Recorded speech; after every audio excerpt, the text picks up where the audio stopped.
पूर्णतरे गोटे ब्रांड मु जो दल को जाए से दलर मु जड़े सच्चा कर्मी भाव में काम करे।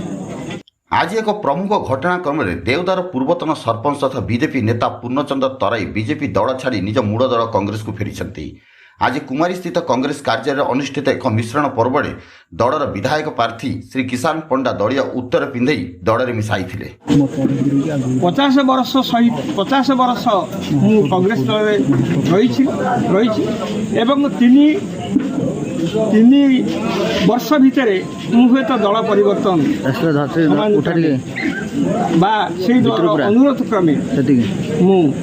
चली जाइली किंतु आज जिते बड़े धर्मशाला माटीर पुओ किसान पंडा जिते बड़े कैंडिडेट होती कैंडिडेट मनोनीत भारतीय जातीय कांग्रेस कैंडिडेट मनोनीत कर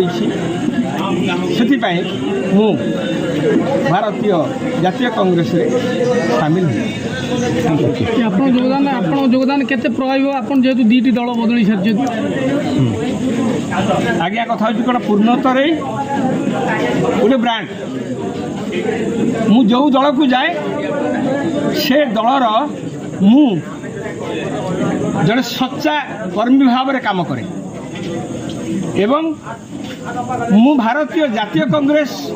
रे दीर्घ 50 वर्ष रही मो प्रति समस्त एक रही पूर्णतरे माने गोटे कांग्रेस लोक एक जानी देखु मिश्रण पर्व आज धर्मशाला निर्वाचन उपरे निश्चित प्रभाव पकड़ समस्त को यही संदेश ये धर्मशाला कांग्रेस दल रू चली जाइतिबा जो माने दीर्घ वर्ष काम करते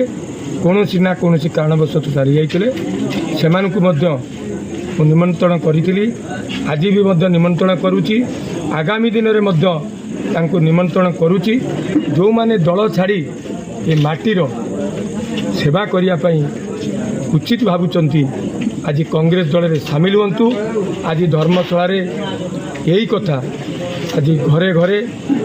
उठी धर्मशाला लोक नेतृत्व नेबे एवं धर्मशाला लोकर नेतृत्व